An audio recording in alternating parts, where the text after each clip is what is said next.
Hello and welcome to Power Automate in a Day, Lab 8. In this exercise, you will create and you will use solution, and you will create a developer environment, which will be very important for the incoming labs. Let's do it.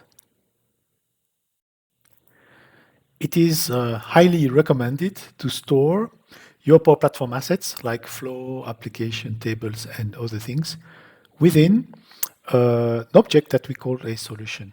So a solution acts like a zip file. It's not a zip file, but you can export it from one environment and import it into another one. Like you can create your solution in a development environment, then you can export it into a test environment where tester can try your solution. And when your solution has been tested and fixed, you can redeploy into the production environment. Using solution provide many additional benefits, like for instance, when you create flows in solution, you can have versioning. So you can get back to all the version of your flow. So you can go back to previous modification if you want. And also some connectors can only be used if your flow and even your Power Apps application is part of a solution. So you will see solution in Power Automate, but also in Power Apps.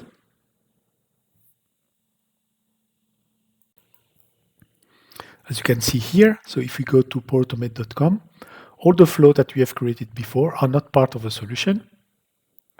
However, here on the left side, we see solution in Power Automate,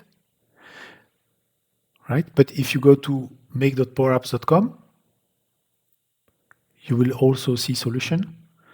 So everything should be part of a solution, even your database structure, your database definition. Now, let's create a solution. Click Solution.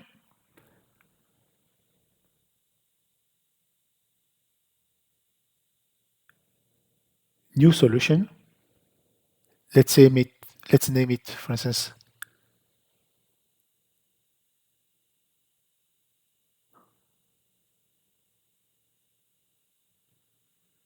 Lab 7 or Lab 8. You need to select a publisher. You can also create your own publisher. I will explain later the impact of using a publisher. So as you can see, this is how we see the content of a solution. Okay, so we have agent, copilots, app, cards, cloud flow, tables, Dataverse tables. So let's create a new cloud flow here, instant flow, directly from the solution. Right, I will create a very basic one.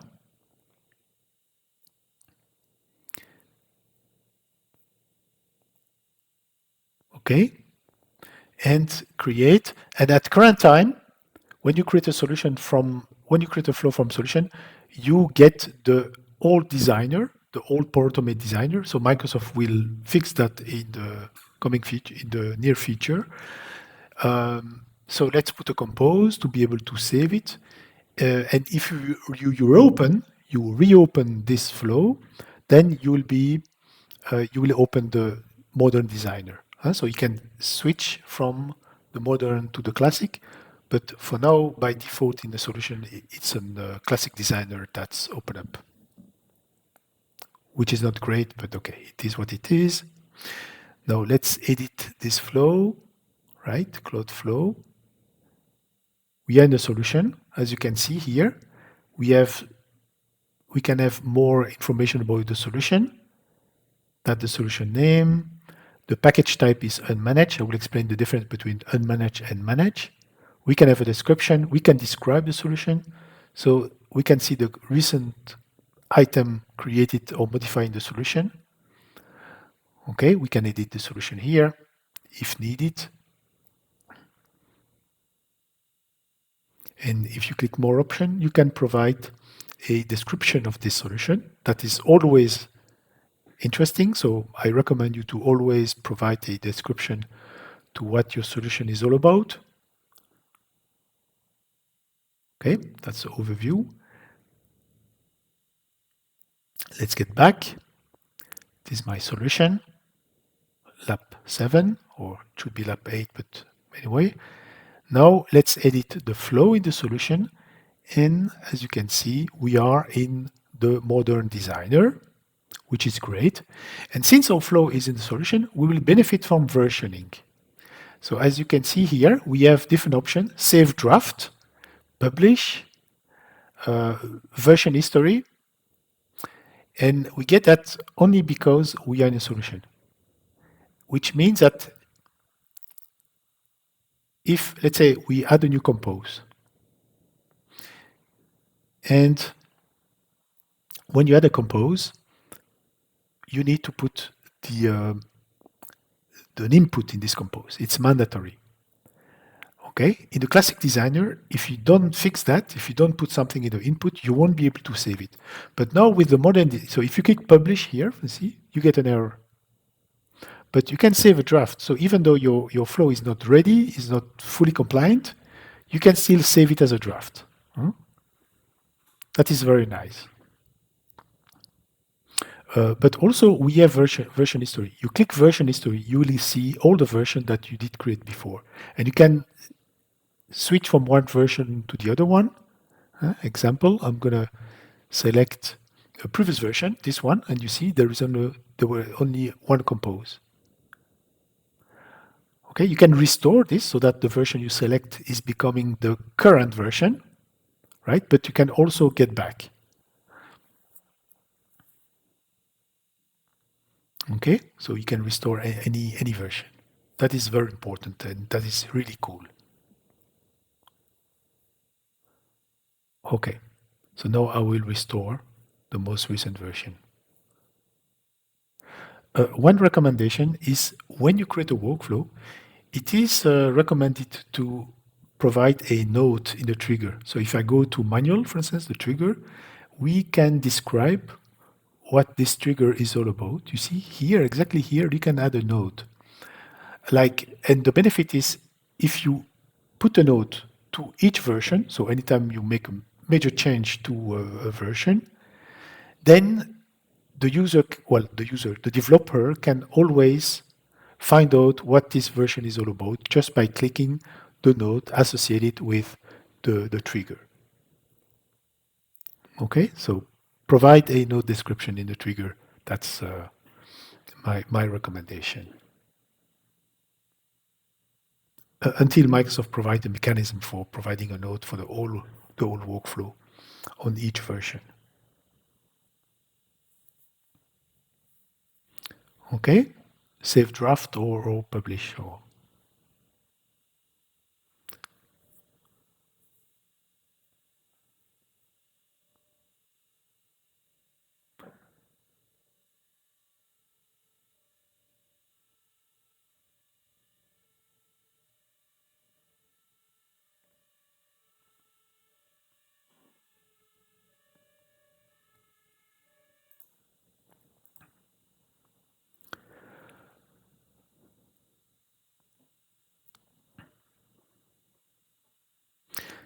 As you can see, my solution is now visible here.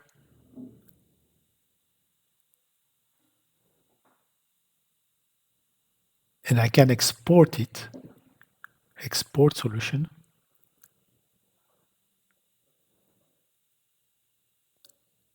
You can publish the solution before exporting. And then you can choose between manage solution and unmanage. Manage means it can be deployed, but you won't be able to change the source code. Unmanage means you will be able to change the source code, right? So if you deploy to test and production, it should be managed. If you deploy to another development environment or for developers, it should be unmanaged. Okay, so mine is unmanaged at the moment. Right, so I'm exporting this, then I download, and when you download, you get a zip file with all the assets of your solution, and I will switch to another environment, and I will re-import this solution.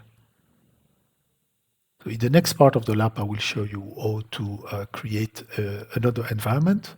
So import solution, browse, grab your zip file, next, and you can import.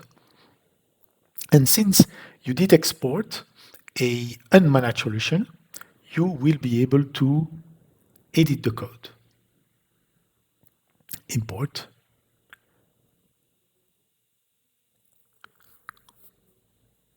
Right? So you can edit the code. However, so let's try this. Let's edit. Okay. I can edit the code, you see, but I have only one compose. And the reason is that I did not publish before exporting. So it did export only the only version that was published, which is the one with one compose. Okay, so don't forget to always publish before exporting. So, okay, as you can see, so let's switch back to my default environment. And now I will publish. And you can publish directly from the flow or when you export. So from the flow, because we now have a publish button in Power Automate, which is this one, publish, right?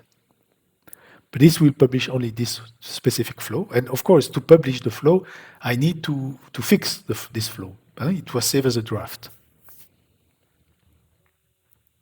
I think the first version, the first flow that you create is actually a major version, not a draft. So if you go back now, you can export. Well, not this export only the flow, right? But to export the solution, you have to, which actually is a good practice. You have to go to solution and then select the solution and export solution. You see, we have a publish button there, which will publish everything in your flow, including the power-ups. And then you can choose manage or unmanage if you like. So let's, and you see the version number change as well automatically. You can set the version yourself if you want. So now it's exported. I can download the zip file. And we have version 2 in the name of the zip file. Let's switch to dev1, another environment. And let's import this version 2. And the system will notice that this version of the solution, well, this solution is already there, and that there will be an update of this solution.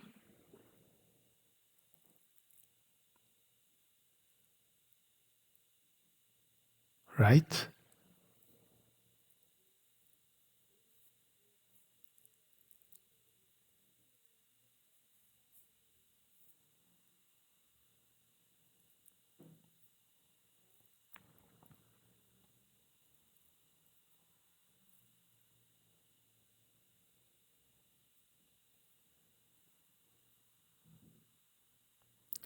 Okay, now it is imported.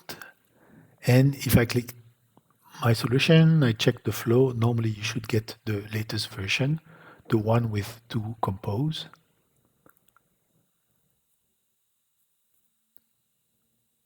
Seven.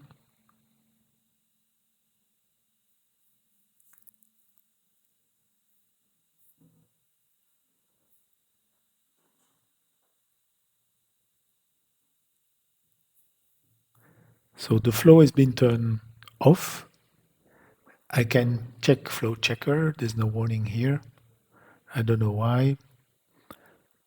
Just, okay, that's a good version of the flow with 2 compose. Let's go back and I can turn it on. Yes, I can.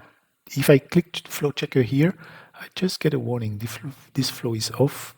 Okay, let's turn the flow on. That's important.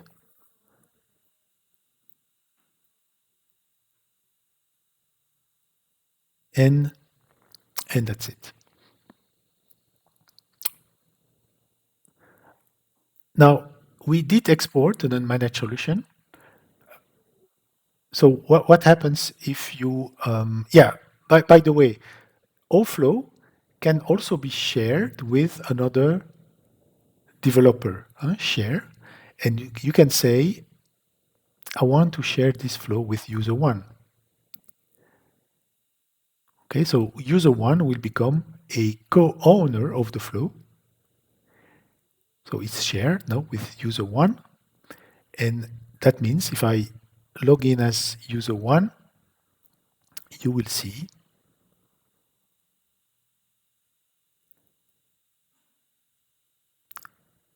that if I click my flow, I'm user one here, I see share with me. So I don't see that in Cloudflow, but I see that in share with me.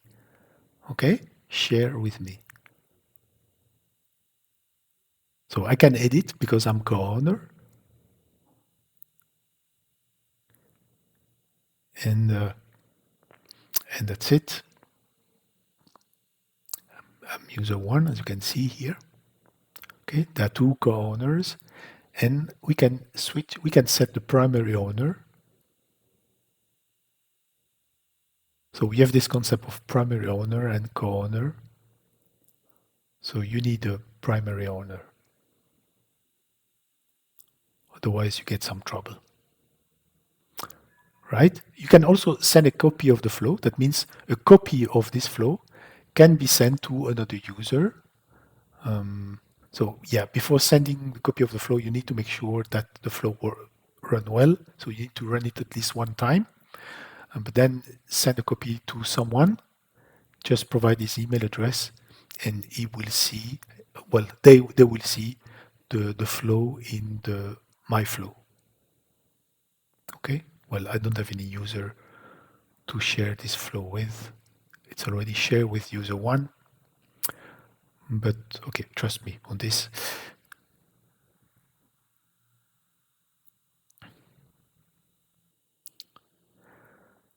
So let's talk about the concept of environment.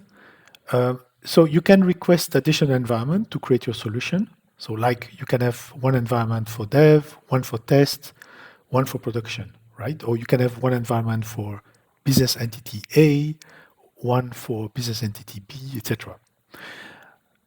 To explore the Power Platform capabilities, it is recommended to use a developer environment. Developer environments are free, so they are provided by Microsoft for free.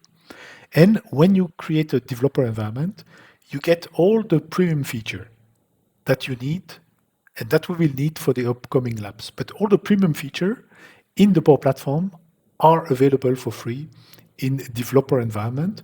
However, you can only use developer environment for development purpose. So you cannot create stuff in developer environment and share that in production, right? So no, this is illegal. Okay, so if you want to create something that need to deploy to production, you have to create that in a non-developer environment. Now, let's see how we can create a developer environment. So you need to know that in many companies, requesting a developer environment need to go through IT. Okay, we need to ask IT to provide you with a developer environment. In some companies, you can auto-create your developer environment because it's free. So this is what we're going to do here. So it depends on the context of your activity. Ask IT or auto-create the developer environment yourself. So let's see how it works. And also, before doing it, it is important to know that each user can have up to 3 developer environments, right? And in this environment, the developer is a system administrator. Okay, the developer can invite other people in his in their environment, but by default is or she is system administrator.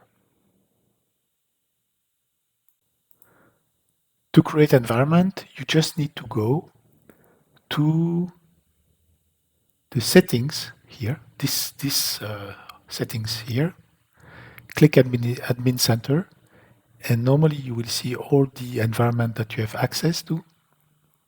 And this is where you can create your own environment, click environment, new, provide a name for the environment. The developer environment is personal, so it is usually recommended to put your name, region. I always click get new feature early. And very important, select developer here. Okay.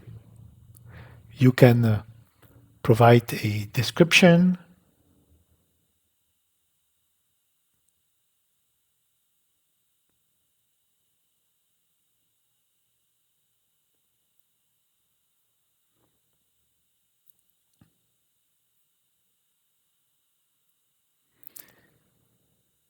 And having 3 environments for free is really cool because you can simulate deployment from dev to test to prod, thing like this, and see how the deployment behave before really doing that in the real environment, well, non-developer environment. Okay, click next, then select language, currency, save. Yeah, you can even deploy sample provided by Microsoft, and the environment will be created. So as you can see, status is preparing.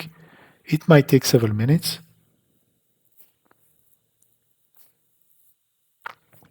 But eventually, you'll get your environment ready. And then you can switch to your environment. If you don't see that here, you need to refresh the page, for automate page, and you should see your environment. Okay, user 1. And now we can use it like we can import solution, thing like this, as we've done before. Okay, so I hope that you enjoyed this lab. Now that you have a dedicated developer environment, you can move to the next lab because you just don't need the dedicated environment, but you also need the premium capabilities to use the connector that we're going to use in the next exercise. Thank you.